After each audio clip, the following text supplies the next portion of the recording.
Et l'information à la une aujourd'hui, c'est l'ouverture de la 30e campagne d'hiver des Restos du Cœur. Dans la région comme partout en France, l'association a donc ouvert ses portes aux bénéficiaires depuis lundi. Ici à M, ils sont une dizaine de bénévoles à travailler pour réceptionner et distribuer les denrées alimentaires aux familles démunies. L'an dernier, les restos ont pour la première fois franchi la barre du million de personnes accueillies et la métropole lilloise n'est bien sûr pas épargnée par cette précarité croissante. Ici à M, les chiffres sont tout de même plutôt encourageants depuis quelques temps, mais ailleurs comme à Roubaix par exemple, il a fallu cette année ouvrir une nouvelle antenne pour répondre à la demande toujours plus forte des habitants. Xavier Silly a rencontré la responsable locale hier à M. La lutte pour le gaspillage, on a déjà commencé depuis plusieurs années.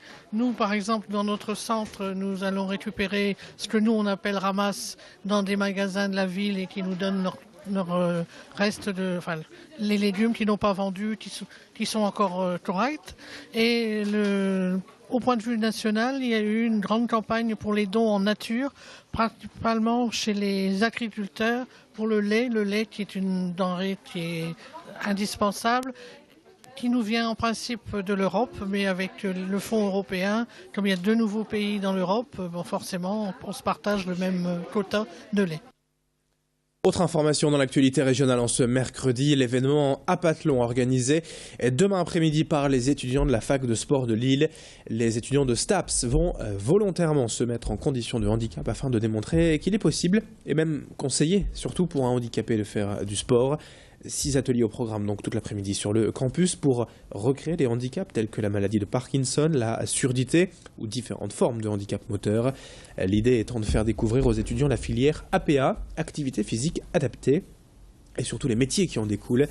Des professionnels et des éducateurs spécialisés seront présents pour changer le regard de ces étudiants sur le handicap.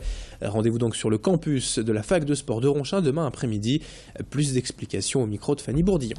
Nous avons monté un événement de sensibilisation au monde des handicaps et une présentation de la filière APA, donc activité physique adaptée et santé. Monter cet événement nous a paru nécessaire en fait parce que notre cursus nous a mené à changer notre regard sur le monde du handicap et à devoir avoir une personne dite en incapacité comme ayant des capacités, et on a voulu partager nous ce regard avec les étudiants dans un premier temps, et puis nous espérons élargir le public prochainement. Dans l'actualité de ce mercredi également, l'Assemblée nationale a donc adopté hier soir en seconde lecture le projet de loi de réforme territoriale.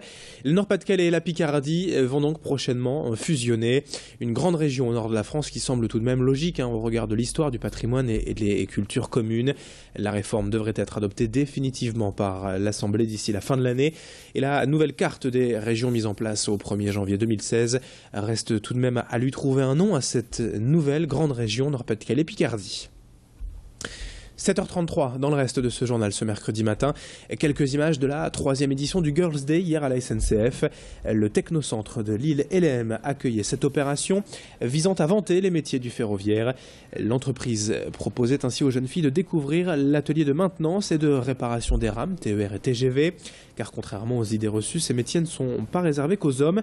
Aujourd'hui, les femmes représentent à peine 21% des effectifs de la SNCF et les 3/4 sont dans l'administratif. À peine 4% d'entre elles sont conducteurs de train. La SNCF s'est donc engagée dans une politique de mixité et d'égalité professionnelle en invitant ces lycéennes à venir découvrir le quotidien de ces femmes du terrain. Elles ont ainsi visité des ateliers, des chantiers, des rames et des postes d'aiguillage. Alexandra Gossin les a d'ailleurs accompagnées durant cet après-midi découverte. On répare les TER.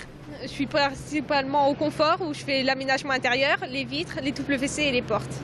Et on regarde aussi les sacrés de sécurité en cabine et pour le voyageur. Même si c'est une entreprise de garçons, il faut toujours avoir tes filles pour être plus minutieux, on n'a pas la même logique.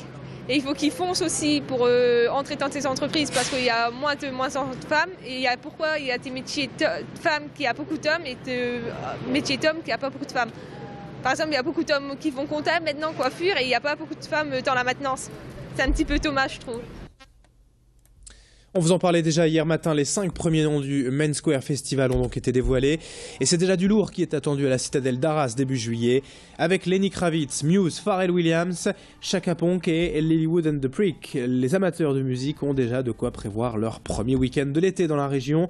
D'autres noms seront bien sûr dévoilés et d'ici peu, au mois de janvier précisément.